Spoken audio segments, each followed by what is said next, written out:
I just gave birth and my husband decided it was the perfect time to leave for a 3-day bachelor party. He came back acting shady and cold toward me, then called me hormonal for being upset.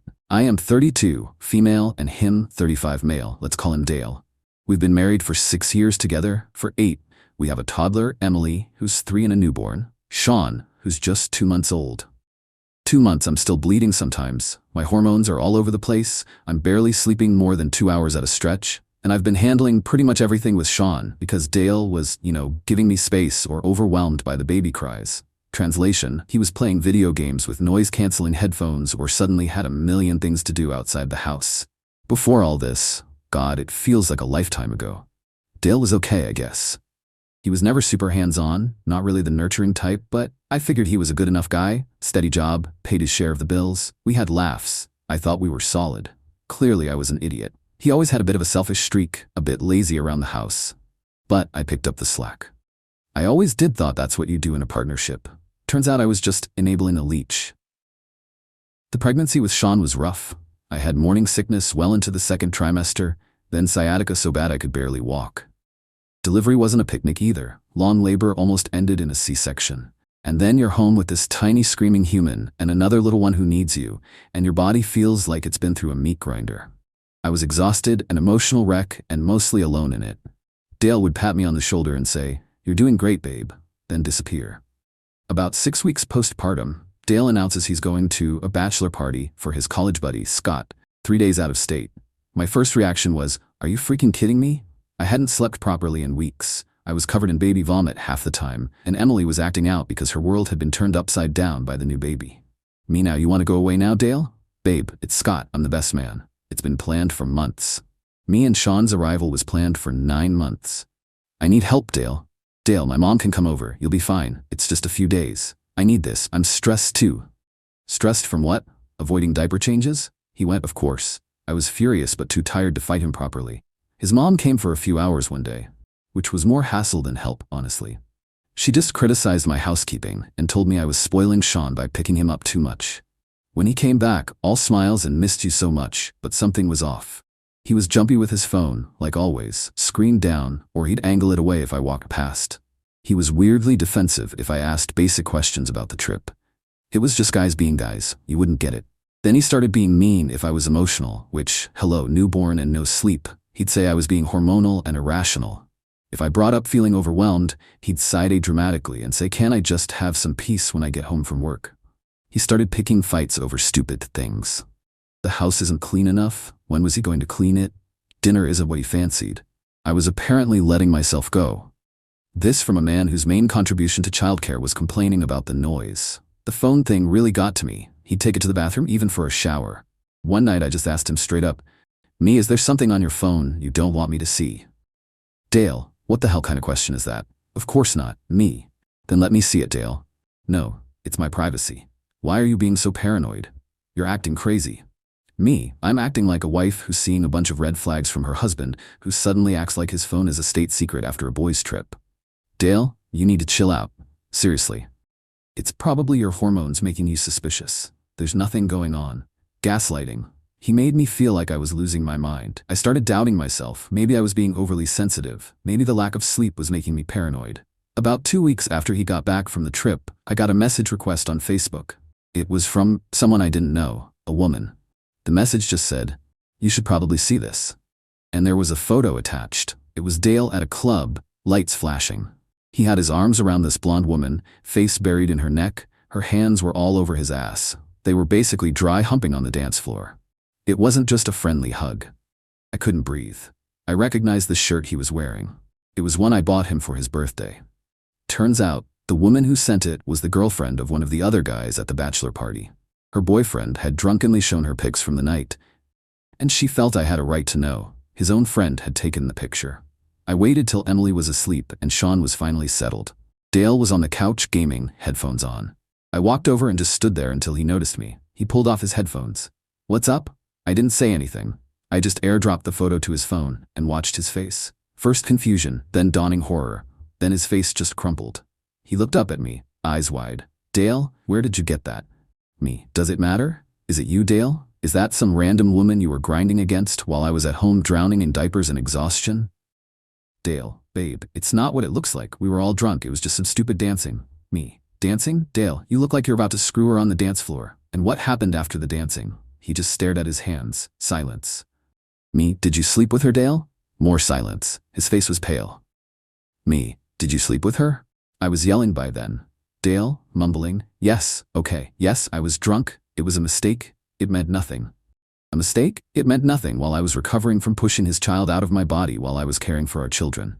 Me. A mistake? You lied to my face for weeks. You called me crazy. You let me think I was losing my mind. You watched me suffer.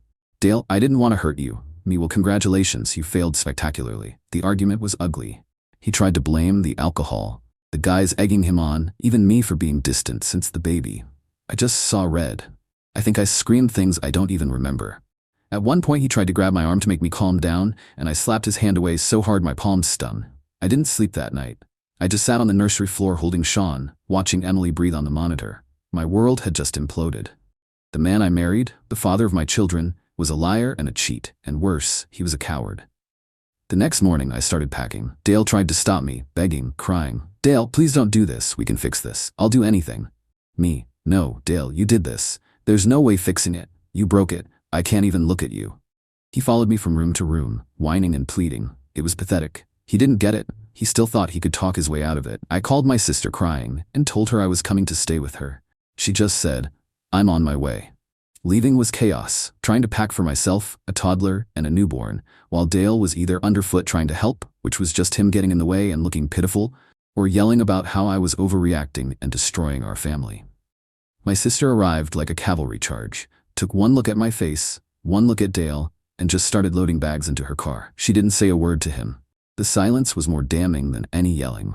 The last thing I saw was Dale standing in the doorway looking lost and pathetic. The first few weeks were a blur. My sister's place isn't big, but she made it work. I cried a lot. I was angry. I was numb. Trying to breastfeed a baby when your stomach is in knots from stress is a special kind of hell.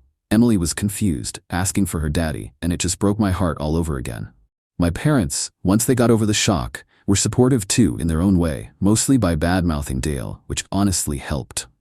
I initiated no contact with Dale. He blew up my phone for a while. Texts, calls, voicemails ranging from I love you, I'm so sorry, please come home to you're being vindictive, you're keeping my kids from me. I blocked him. All communication had to go through my sister. So that was a month ago.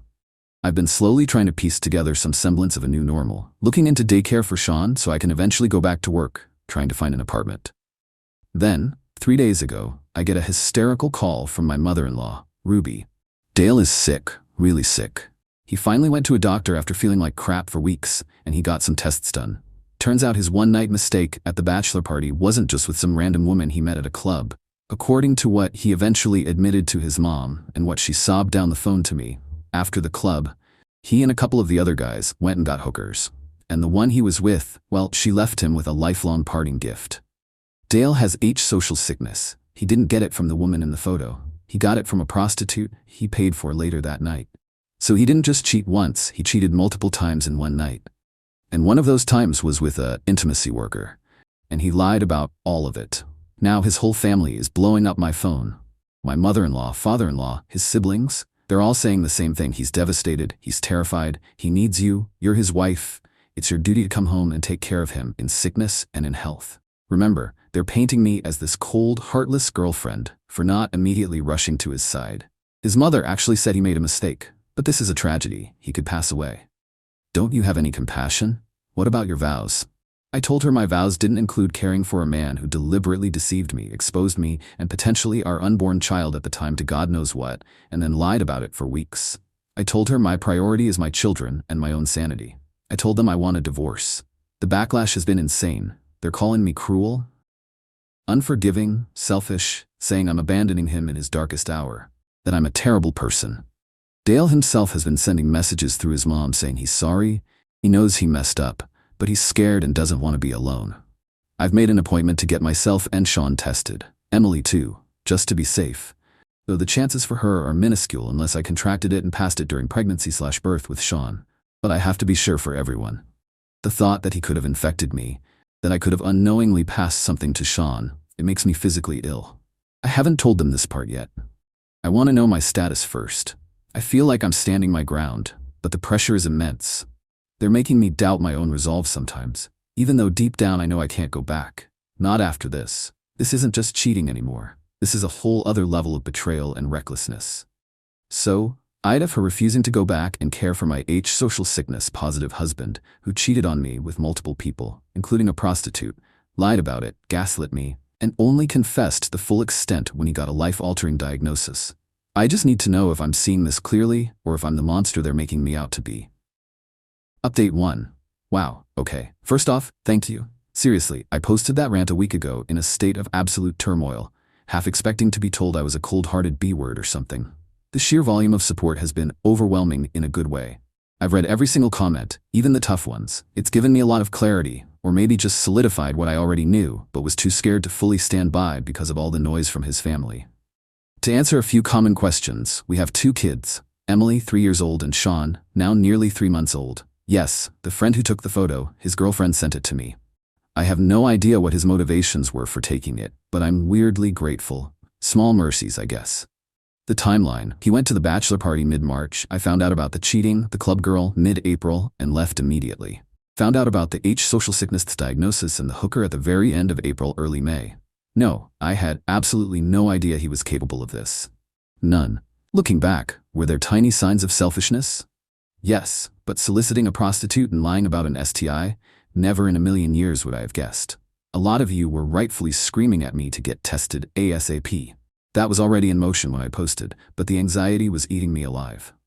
Many of you also mentioned legal counsel. Yep, way ahead of you there. Reading your comments was like having 100 voices affirm that I wasn't crazy, that my anger is justified, that his family's demands are utterly insane. They're grieving, scared, whatever. But that doesn't give them the right to demand I sacrifice my well-being and my children's future for the man who did this to himself and by extension, to us. The in sickness and in health line they keep throwing at me, as many of you pointed out, that implies a partnership, a two-way street. It doesn't mean signing up to be a caregiver for someone who willfully destroyed the marriage, lied, and endangered your health through deceit and recklessness. The fact that it's now a biohazard is his problem, not mine. My decision was already 99% made, but reading through the experiences and advice here just cemented it. Divorce isn't a maybe, it's a definite. My kids deserve a mother who isn't broken, and I deserve a life free of his contamination in every sense of the word. After hours of thinking, these are the steps I decided to take. 1. Testing. This was priority number 1. I took myself and Sean in for blood tests the day after I found out about Dale's diagnosis. Emily too. Though the doctor reassured me the risk to her was incredibly low unless I was positive and it was transmitted during the pregnancy or birth of Sean, which would imply I was infected before Sean was conceived or very early on, which is a terrifying thought spiral I went down many times. The wait for the results was the worst 3 days of my entire life. Pure, unadulterated terror. Every itch, every slightly warm feeling, I was convinced it was a symptom. My sister basically had to sit on me to stop me from Googling symptoms 24/7. 2. Lawyer. I had my first consultation with a divorce lawyer. I laid out the whole story. She was horrified but very professional. We've started the paperwork. She advised me to keep all communication with Dale and his family documented, or better yet, route it through her. 3. Informing the in-laws officially after getting the test results. More on that in a sec. I had my sister call my mother-in-law. My lawyer advised it's sort of a cease and desist with the harassment. Official proceedings are starting kind of message. My sister is much better at staying calm and just stating facts than I am right now. And these were the outcomes of those steps. 1. Test results negative. All of us, me, Sean, Emily, negative for social sickness, negative for everything else they tested for. When the doctor told me, I burst into tears in her office. 2. The in-laws' reaction, predictably not good. After my sister's call, my mother-in-law, Ruby, somehow got my new temporary number, must have wheedled it out of someone and left me a voicemail like curdled milk. Ruby voicemail. So that's it then? He gets a scary diagnosis and you just throw him away like trash after he gave you a home and children? You're a cold, vindictive woman. I hope you're happy when he's all alone and suffering. This will be on your conscience. He's your husband. I played it for my lawyer. She just raised an eyebrow and said, save that. The rest of his family has gone quiet for now, probably regrouping to figure out new ways to call me Satan. 3. Dale's reaction. He's tried to reach out directly, mostly pathetic texts relayed through people because I still have him blocked everywhere. I'm so sorry I scared you. I'm glad you're okay. Please, can we just talk? I need you? Need me for what? To change his adult diapers in a few years? To be his emotional punching bag? No thanks, hard pass. My lawyer is sending him the official separation agreement and divorce papers next week. So that's where we are. Relieved about the tests stealing myself for the divorce battle. It's going to be ugly, I know it. His family will likely try to drag my name through the mud. He'll probably play the victim, but I have my kids. We have our health, and I have a damn good lawyer. Thank you all again for listening. It meant more than you know. I'll update again if there's anything significant to share, but honestly, I'm hoping for a period of boring, uneventful peace while the lawyers do their thing. A girl can dream, right? Update 2. Hello again, everyone. It's been about 8 months since Update 1, so roughly 9 months since D-Day or H Social Sickness Day, as I've morbidly started calling it in my head. I promised an update if anything significant happened, and well, things have certainly happened. I'm hoping this will be the final one, because frankly, I'm exhausted with this whole saga and ready to close this particular book. The divorce is done, finalized a few weeks ago, and it was an absolute crap show. Just as I predicted, Dale, spurred on by his charming family, tried to make things as difficult as possible.